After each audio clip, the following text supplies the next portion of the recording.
Efektivitas program jaminan kesehatan nasional dalam mewujudkan kesejahteraan Indonesia.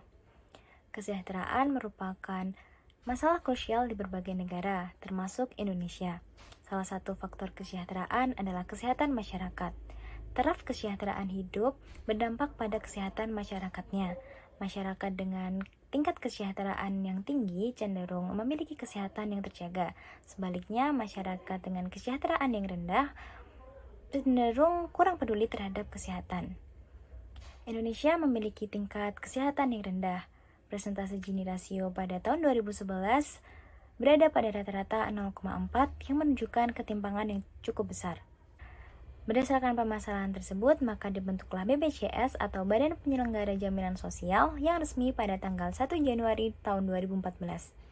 Dengan BPJS, pemerintah menerapkan universal health coverage kepada seluruh masyarakat. Pemerintah wajib memberikan jaminan dasar, yaitu berupa jaminan kesehatan atau JKN dan jaminan ketenagakerjaan atau BPJS/TK.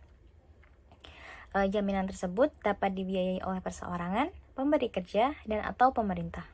JKN atau Jaminan Kesehatan Nasional merupakan suatu program asuransi kesehatan sosial yang bersifat wajib bagi seluruh warga negara Indonesia maupun warga negara asing yang bekerja minimal 6 bulan di Indonesia. Tujuan dari program JKN ini adalah untuk memenuhi kebutuhan dasar kesehatan masyarakat. Dalam mengukur efektivitas suatu program dapat dilakukan dengan menggunakan 4 indikator diantaranya. Yang pertama, yaitu ketepatan sasaran program dengan menilai keberhasilan penentuan sasaran. Yang kedua, yaitu sosialisasi program dengan menilai dan terlaksanakannya sosialisasi program di berbagai daerah. Yang ketiga, yaitu ketercapaian tujuan program dengan membandingkan antara hasil program dan tujuan yang telah ditetapkan sebelumnya. Yang terakhir, yaitu melakukan pemantauan program atau kegiatan monitoring dengan membandingkan kondisi sebelum dan setelah program dilaksanakan. Selanjutnya, sampai saat ini masih terdapat banyak permasalahan dalam prosedur penggunaan BPJS, yang diantaranya, yang pertama, setiap perorangan keluarga yang terdaftar program BPJS hanya dapat memilih salah satu rumah sakit rujukan. Yang kedua, peserta harus mengikuti prosedur pelayanan yang panjang dimulai dari fasilitas kesehatan tingkat pertama hingga rumah sakit rujukan. Yang ketiga, kurang diprioritaskan pasien BPJS apabila dibandingkan dengan pasien non-BPJS jika melihat dari ketersediaan fasilitas kesehatan. Yang keempat, pendaftaran BPJS yang antri panjang. Yang kelima, biaya perawatan yang tidak sepenuhnya ditanggung oleh BPJS. Dan terakhir, BPJS tidak berlaku apabila ingin melakukan perawatan gigi, cedera akibat menyakiti diri sendiri, pelayanan kesehatan di luar negeri, pengobatan alternatif, pengobatan infertilitas, dan lain-lain. Yang selanjutnya yaitu ada ketersediaan obat, jenis obat, dosis, dan ketersediaan obat pada fasilitas kesehatan yang disediakan BPJS diatur dalam Keputusan Menteri Kesehatan Republik Indonesia tentang Formularium Nasional. Yaitu ada dampak JKN. Yang pertama, mendorong penanggulangan masalah kesehatan masyarakat kurang mampu melalui perbaikan layanan kesehatan. Yang kedua, meningkatkan kesejahteraan masyarakat. Yang ketiga, peningkatan investasi di berbagai sektor kesehatan, perdagangan, persewaan, keuangan, dan lain-lain. Yang keempat, membuka lapangan pekerjaan dan meningkatkan SDM.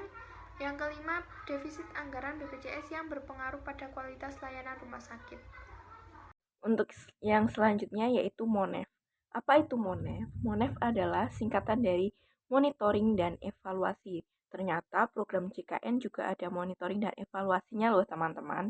Monitoring dan evaluasi dari program JKN dilaksanakan oleh DJSN. Jadi teman-teman tahu nggak sih apa itu DJSN? DJSN adalah Dewan Jaminan Sosial Nasional. Jadi, DJSN ini adalah lembaga yang bertugas untuk memonitoring dan mengevaluasi penyelenggaraan program jaminan kesehatan nasional atau yang kita sering sebut JKN. Nah, teman-teman, penyelenggaraan MONEF JKN didasarkan pada Undang-Undang SJSN, Undang-Undang BPJS, PP nomor 84 tahun 2015 tentang perubahan atas PP nomor 87 tahun 2013 tentang pengelolaan aset jaminan sosial kesehatan serta peraturan DJSN nomor 3 tahun 2018 tentang tata kerja, kode etik, dan lambang DJSN. Berdasarkan monitoring dan evaluasi yang dilakukan di CSN terhadap pelaksanaan program JKN, terjadi perubahan besar dalam sistem pembiayaan kesehatan yang membutuhkan perubahan yang menyeluruh pada aspek-aspek sistem kesehatan lainnya, misalnya sistem pembayaran kepada fasilitas dan individu tenaga kesehatan, kesiapan pelayanan di fasilitas-fasilitas kesehatan, pengadaan obat dan peralatan kesehatan, hingga penjangkauan kepada peserta dan calon peserta. Satu perubahan pada program kesehatan membawa pada lahirnya atau berubahnya intervensi kesehatan lainnya. Semua hal terkait perubahan ini sangat dipengaruhi oleh konteks lokal di lebih dari 500 kabupaten atau kota. Perubahan tersebut mengurangi pelebaran rata-rata Gini rasio yang ada di Indonesia. Pada tahun 2011 tercatat Gini rasionya yaitu 0,4 menjadi 0,384 pada tahun 2022 ini. Materi yang selanjutnya yaitu rekomendasi kebijakan. Rekomendasi kebijakan yang kita bahas di sini ada 4, yaitu yang pertama, regulasi yang jelas. Pemerintah perlu mengevaluasi Undang-Undang Sistem Jaminan Sosial Nasional dan Undang-Undang BPJS untuk penanganan permasalahan BPJS agar lebih berkeadilan sosial. Untuk yang kedua yaitu akses yang merata. Pemerintah pusat dan daerah perlu menyediakan fasilitas kesehatan, tenaga kesehatan yang memadai di setiap daerah di Indonesia. Untuk yang ketiga yaitu pelayanan yang cepat. Pemerintah dan BPJS perlu menyederhanakan prosedur pelayanan yang agar tidak panjang dan berbelit-belit. Bukankah sakit tidak bisa ditunda, harus butuh penanganan yang cepat. Untuk yang terakhir yaitu pelayanan yang setara. Pelayanan kesehatan harus lebih berorientasi pada pasien, tidak membeda-bedakan mana pasien BPJS dan non-BPJS.